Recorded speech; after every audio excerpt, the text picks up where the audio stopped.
La première opération est une soustraction. Attention à bien aligner tes chiffres. La deuxième opération est une addition. Là encore, tracer des colonnes pour bien aligner tes chiffres et bien recopier est important. La troisième opération est une multiplication écrite. Il y a deux chiffres après la virgule. Donc ta première réponse donnera un calcul avec deux chiffres après la virgule. Et pour la dernière, on va faciliter ce calcul en compensant. On va multiplier 345,21 par 10 pour donner 3452,11. On va multiplier 11,1 par 10, ce qui donnera 111. Et la division se fera en 3452,1 divisé par 111. La table de 111, elle est très facile. Et donc, après, tu trouves la réponse.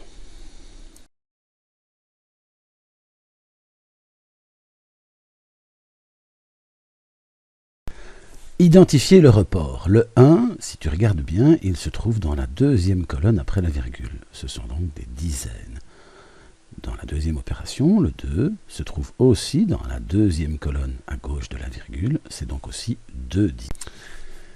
Voici une multiplication que tu ne dois pas effectuer. Souviens-toi, on a travaillé cela. 788 fois 336, c'est équivalent à 788 paquets de 336 ou 336 paquets de 788.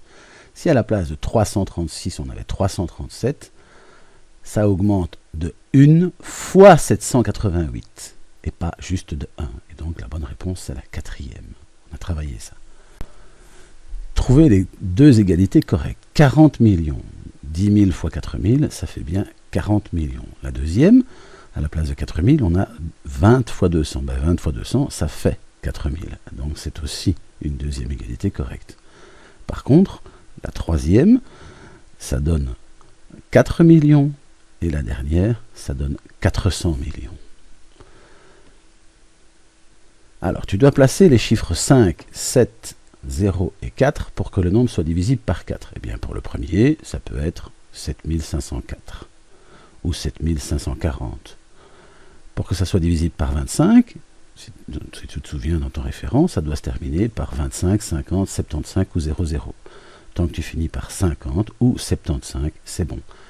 Par 125, ça va se terminer par 750, parce que dans le comptage par 125, on passe par 750. Et par 8, tu dois t'arranger pour que les trois derniers chiffres soient divisibles par 8. Voilà les solutions possibles. Dans la deuxième partie de la question, le nombre doit être divisible par 3. Et tu écris un chiffre, celui que tu veux. Alors, dans une division par 3, il faut que la somme des chiffres fasse 3, 6 ou 9. Tu peux mettre 3, 6, 9 ou 0. Pour qu'il soit divisible par 9, il faut que la somme des chiffres fasse 9. Et donc ici, tu n'as pas le choix, il faut absolument écrire un 6.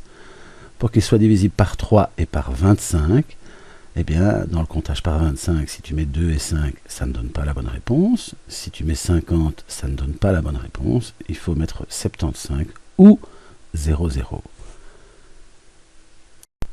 À nouveau, une question où il faut comprendre le comptage. Et donc, tu peux écrire sur la ligne droite des nombres d'autres choses. Et tu vois que c'est un comptage par 2. Et donc, dans la première case, ce sera 262. Dans la deuxième case, ce sera 285, puisqu'on n'est pas dans le comptage qui est indiqué. Et dans la dernière, ce sera 298, puis 300. Tu peux voir qu'on a repris une partie des chiffres dans la deuxième droite. Et donc, les réponses sont équivalentes, mais 10 fois plus petites. De même, dans la troisième droite, il y a une répétition des régularités. Et tu prends les mêmes nombres en les divisant encore par 10.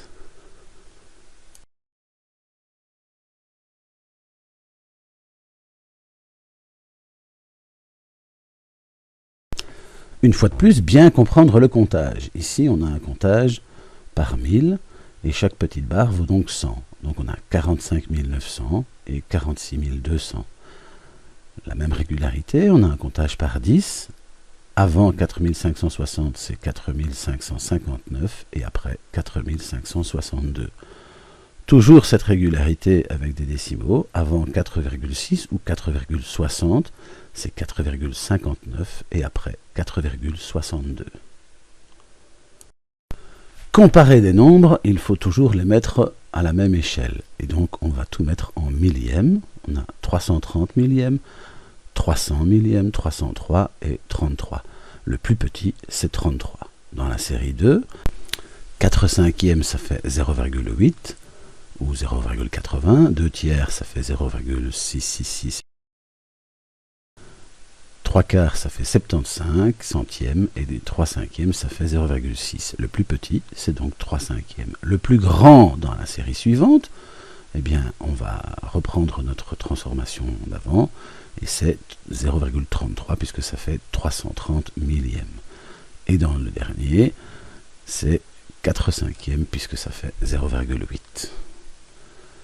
Pour multiplier un nombre par 9, on peut le multiplier 3 fois par 3, ça fait 3 fois 3 fois 3, ça fait 27. Alors c'est donc 2 fois par 3, puisque 3 fois et 3 fois encore, ça fait 9.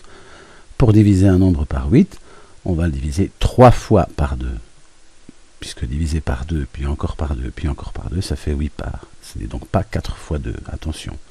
Pour diviser un nombre par 80, on va le diviser par 10, puis on se sert de la réponse précédente, 3 fois par 2. C'est donc la première. Luc aime jouer aux billes. À la fin de la journée, il a 8 billes de plus que le matin. Pourtant, la journée avait mal commencé pour lui. En effet, à midi, il avait perdu 2 billes. Que s'est-il passé l'après-midi? Eh bien, l'après-midi, il a gagné 10 billes, puisqu'il en avait perdu 2 et que maintenant, il en a 8 de plus. 8 plus 2, 10. Avec un pot de 6 kg de peinture, on peint une surface de 15 mètres carrés. Pour 16 kg de peinture, eh bien, on fait une règle de 3. Divisé par 3 fois 8, divisé par 3 fois 8, ça me fait 40 mètres carrés. Pour 20 mètres carrés, eh bien, on va encore faire une règle de 3, de 15 à 20, divisé par 3 fois 4, et 6 divisé par 3 fois 4, ça fait 8 kg de peinture.